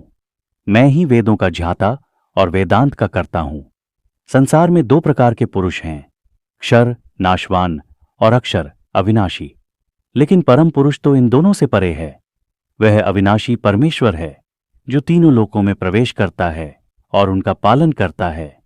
क्योंकि मैं अक्षर और क्षर दोनों से श्रेष्ठ हूं, इसलिए मुझे पुरुषोत्तम कहा गया है। जो मुझे पुरुषोत्तम के रूप में जानता है वह सब ज्ञानों को जानने वाला है और मुझे पूरी भक्ति से प्राप्त करता है। हे अर्जुन, यह सबसे गोपनीय शास्त्र मैंने तुझसे कहा। इसे समझने के बाद मनुष्य ज्ञानी और पूर्णतया सफल हो जाता है। यह अध्याय परम पुरुष और संसार वृक्ष के प्रतीक द्वारा संसार के सत्य को समझाने के लिए समर्पित है। भगवद गीता अध्याय 16 दैवासुर संपद विभाग योग। भगवान ने कहा, निर्भयता, अंतःकरण की शुद्ध, ज्ञान में दृढ़ता, दान, इंद्रिय संयम, यज्ञ, अध्ययन, तप और सरलता ये दैवी संपद के लक्षण हैं। अहिंसा, सत्य, क्रोध रहित होना, त्याग, शांत स्वभाव, दूसरों की निंदा न करना, करुणा, लोभ रहित होना, सौम्यता, लज्जा और धैर्य ये भी दैवी गुण हैं। तेज, क्षमा, धैर्य, शुद्धता, द्वेष रहित होना और अहंकार का अभाव ये सभी दैवी संपद को दर्शाते हैं। दंभ, अभिमान, घमंड, क्रोध, कठोरता और अज्ञान ये आसुरी संपद के लक्षण हैं। दैवी संपद मोक्ष के लिए होती है, जबकि आसुरी संपद बंधन का कारण बनती है। हे अर्जुन, तू दैवी संपदा से युक्त है। संसार में दो प्रकार के व्यक्ति हैं, दैवी और आसुरी। दैवी गुणों वाले मोक्ष की ओर बढ़ते हैं, जबकि आसुरी गुणों वाले विनाश की ओर। आसुरी प्रकृति वाले लोग धर्म और अधर्म का भेद नहीं समझते। उनमें न तो शुद्धता होती है, न ही सदाचार और न ही सत्य। वे कहते हैं कि यह संसार असत्य है, बिना किसी आधार के है और केवल स्त्री पुरुष के संयोग से उत्पन्न हुआ है। ऐसे लोग, जिनकी बुद्धि भ्रष्ट हो चुकी है, विनाशकारी कार्यों में लग जाते हैं और संसार का नाश करते हैं। वे असीम इच्छाओं, कपट, अहंकार और अज्ञान से युक्त होकर अशुद्ध कर्म करते हैं। उनकी तृष्णा कभी समाप्त नहीं होती। वे अनेक प्रकार की आशाओं में बंधे रहते हैं और धन संपत्ति के प्रति आसक्त होते हैं। वे सोचते हैं कि आज मैंने यह प्राप्त किया, कल और अधिक प्राप्त करूंगा। यह धन मेरा है और भविष्य में और भी अधिक होगा। इस प्रकार वे अहंकार में डूबे रहते हैं। वे कहते हैं, मैंने इस शत्रु को मार दिया और अन्य को भी मार दूंगा। मैं सर्वशक्तिमान हूं। इस प्रकार अहंकार, गर्व और अज्ञान से युक्त होकर वे अपने विनाश की ओर बढ़ते हैं। ऐसे लोग मोह और भ्रम में फंसकर अधर्म के मार्ग पर चलते हैं और नरक को प्राप्त होते हैं। वे स्वयं को श्रेष्ठ मानते हैं, अहंकार करते हैं और यज्ञों को दिखावे के लिए करते हैं। वे अहंकार, शक्ति और क्रोध से भरे होते हैं और मुझ परमेश्वर का तिरस्कार करते हैं। मैं ऐसे दुष्ट और क्रूर लोगों को बार बार अधम योनियों में जन्म देता हूं। ऐसे आसुरी व्यक्ति जन्म जन्मांतर में अधम योनियों को प्राप्त होते हैं और मुझसे दूर होकर नरक में गिरते हैं। काम, क्रोध और लोभ ये तीन नरक के द्वार हैं जो आत्मा का नाश करते हैं। इनसे बचना चाहिए। जो व्यक्ति इन तीन दोषों से मुक्त होकर शास्त्रों के अनुसार चलता है, वह परम गति को प्राप्त होता है। जो व्यक्ति शास्त्रों के नियमों का पालन नहीं करता और अपनी इच्छाओं के अनुसार कार्य करता है, वह न तो सिद्धि प्राप्त करता है, न सुख और न ही परम गति। अतः शास्त्र ही तेरा प्रमाण है। इसे जानकर तुझे क्या करना चाहिए और क्या नहीं, इसका निर्णय करना चाहिए। यह अध्याय दैवी और आसुरी गुणों का वर्णन करता है और मनुष्य को धर्म के मार्ग पर चलने की प्रेरणा देता है। भगवद गीता अध्याय 17 श्रद्धात्रय विभाग योग। अर्जुन ने कहा, हे कृष्ण, जो लोग शास्त्रों के नियमों को छोड़कर श्रद्धा से युक्त होकर पूजा करते हैं, उनकी स्थिति कैसी होती है? क्या वे सत्व, रजस या तमस के अंतर्गत आते हैं? श्री भगवान ने कहा, मनुष्यों की श्रद्धा तीन प्रकार की होती है, सत्वगुणी, रजोगुणी और तमोगुणी। यह उनके स्वभाव के अनुसार होती है। मनुष्य जिस प्रकार की श्रद्धा रखता है, वैसा ही उसका स्वभाव होता है। वह जैसा श्रद्धावान है, वैसा ही वह मनुष्य होता है। सत्वगुणी व्यक्ति देवताओं की पूजा करते हैं। रजोगुणी मनुष्य यक्षों और राक्षसों की पूजा करते हैं और तमोगुणी व्यक्ति प्रेतों और भूतों की पूजा करते हैं। जो लोग शास्त्र विहित नियमों के विपरीत तप करते हैं और अज्ञान से स्वयं को तथा दूसरों को कष्ट देते हैं, उन्हें आसुरी कहा गया है। वे अपने शरीर और आत्मा को कष्ट देकर मुझे जो शरीर में स्थित है कष्ट पहुंचाते हैं। भोजन, यज्ञ, तप और दान भी तीन प्रकार के होते हैं, सत्वगुणी, रजोगुणी और तमोगुणी। सत्वगुणी भोजन वह है जो आयु, बल, स्वास्थ्य, सुख और तृप्ति बढ़ाता है। यह स्वादिष्ट, पौष्टिक और पचने में हल्का होता है। रजोगुणी भोजन वह है जो कड़वा, खट्टा, नमकीन, अधिक गर्म, तीखा और रुचिकर है, लेकिन दुख, चिंता और रोग उत्पन्न करता है। तमोगुणी भोजन वह है जो बासी, गंधयुक्त, सड़ा गला और अपवित्र है। सत्वगुणी यज्ञ वह है जो शास्त्र विधि के अनुसार किया जाता है, जिसमें फल की कामना नहीं होती और जो मन से कर्तव्य समझकर किया जाता है। रजोगुणी यज्ञ वह है जो दिखावे के लिए और फल की कामना से किया जाता है। तमोगुणी यज्ञ वह है जो शास्त्र विधि के विरुद्ध किया जाता है, जिसमें प्रसाद, मंत्र, दक्षिणा का अभाव होता है और जो बिना श्रद्धा के किया जाता है। सत्वगुणी तप वह है जिसमें शरीर, वाणी और मन को शुद्ध करने के लिए किया गया तप शामिल होता है। वाणी का तप, सत्य प्रिय, हितकारी और धर्म के अनुकूल भाषण करना। मन का तप, मन की शुद्धता, दयालुता, मौन, आत्मसंयम और अंतःकरण की एकाग्रता। जो तप श्रद्धा से और फल की कामना के बिना किया जाता है वह सत्वगुणी तप कहलाता है। जो तप मान, आदर और दिखावे के लिए किया जाता है वह रजोगुणी तप है। जो तप अज्ञान से, स्वयं को और दूसरों को कष्ट पहुंचाने के लिए किया जाता है वह तमोगुणी तप है। सत्वगुणी दान वह है जो उचित समय, स्थान और व्यक्ति को कर्तव्य समझकर दिया जाता है और जिसमें किसी प्रकार की प्रत्याशा नहीं होती। रजोगुणी दान वह है जो कुछ फल पाने की कामना से या कठिनाई से दिया जाता है। तमोगुणी दान वह है जो अपात्र व्यक्ति को अपमानपूर्वक और बिना श्रद्धा के दिया जाता है। एयुएम तत्सत, यह त्रिविध नाम ब्रह्म और वेदों का सूचक है और इसे यज्ञ, दान और तप के लिए नियत किया गया है। एयुएम का उच्चारण करते हुए कर्तव्य पालन की भावना से यज्ञ, दान और तप किया जाता है। तत् शब्द के साथ फल की कामना के बिना यज्ञ, तप और दान किया जाता है।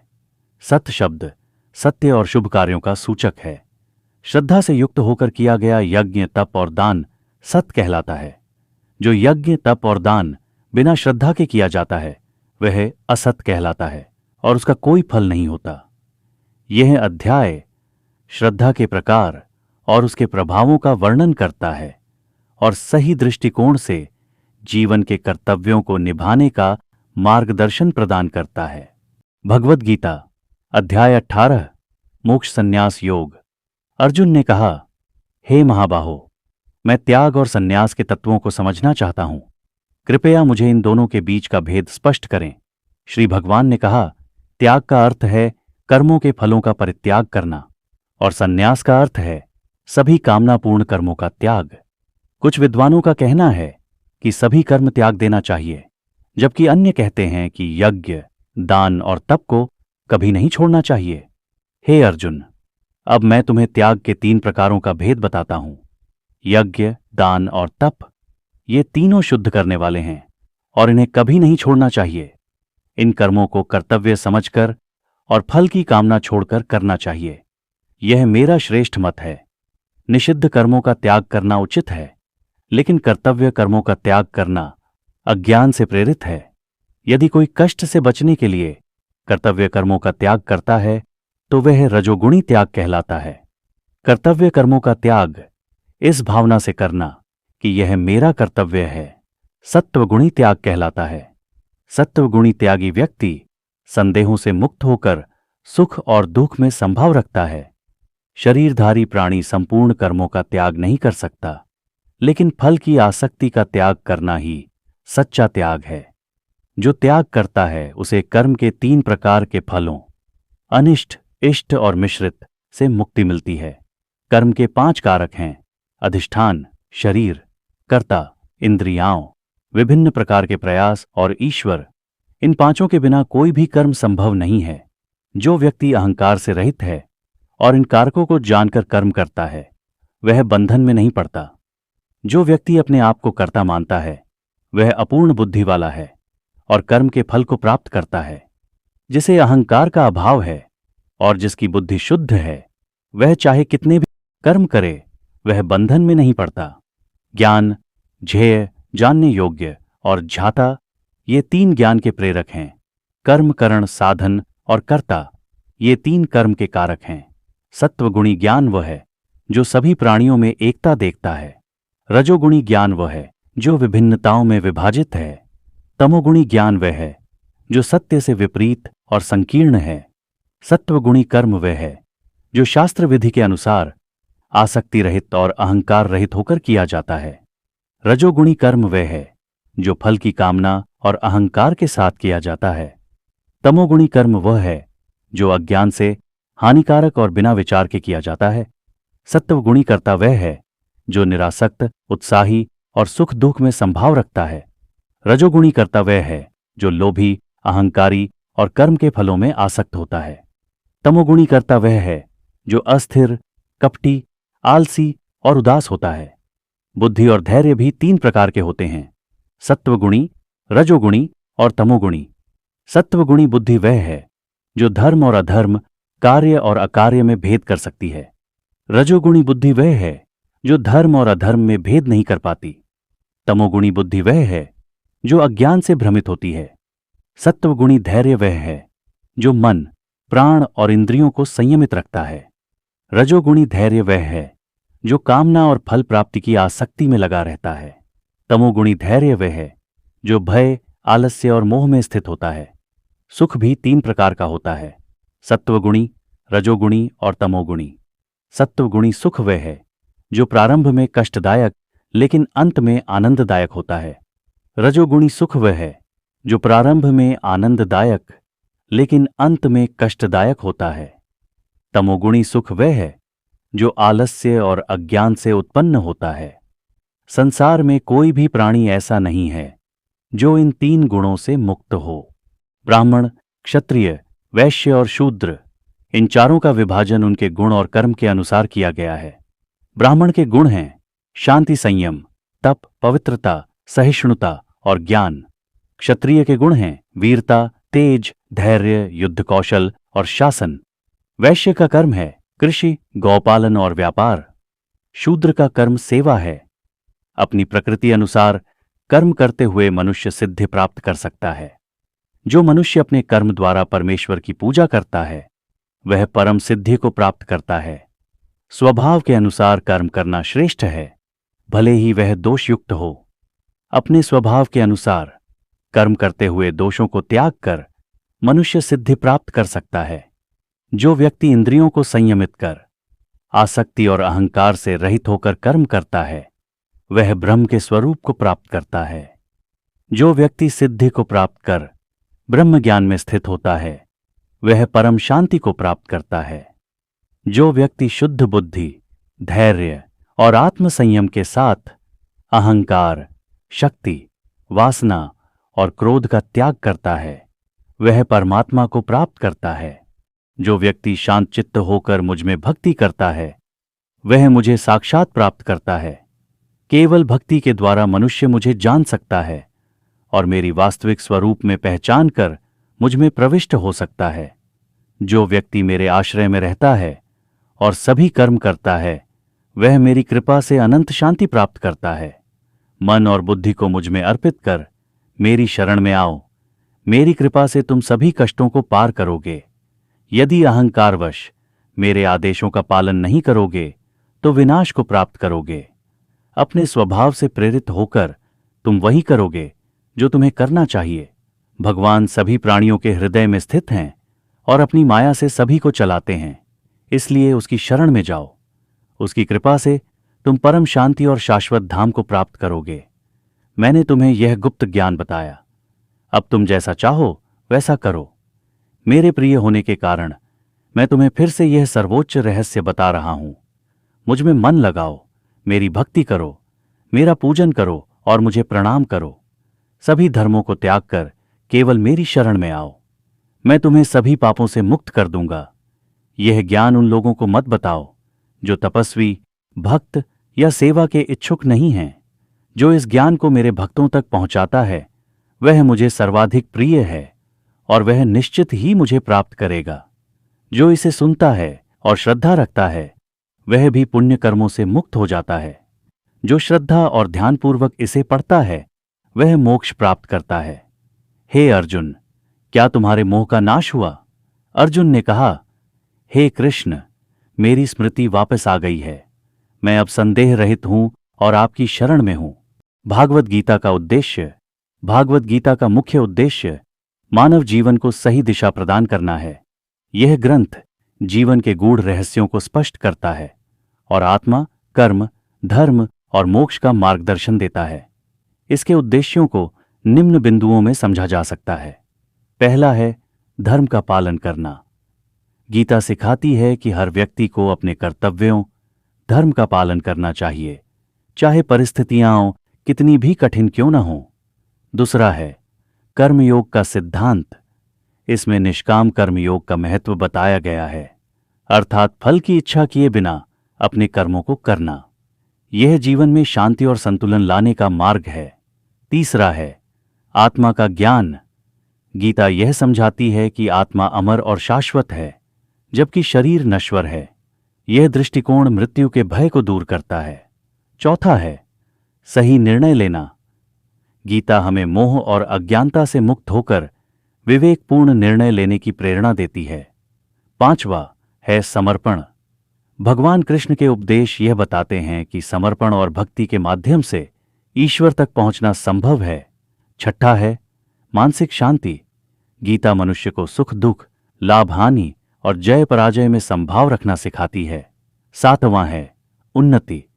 गीता का अंतिम लक्ष्य व्यक्ति को मोक्ष मुक्ति के मार्ग पर ले जाना है, जहां वह संसार के बंधनों से मुक्त होकर परमात्मा में लीन हो सके। संक्षेप में, भागवत गीता मानव जीवन के हर पहलू पर मार्गदर्शन प्रदान करती है। यह एक आध्यात्मिक और व्यावहारिक ग्रंथ है जो जीवन को शांति, संतुलन और मुक्ति की ओर ले जाता है।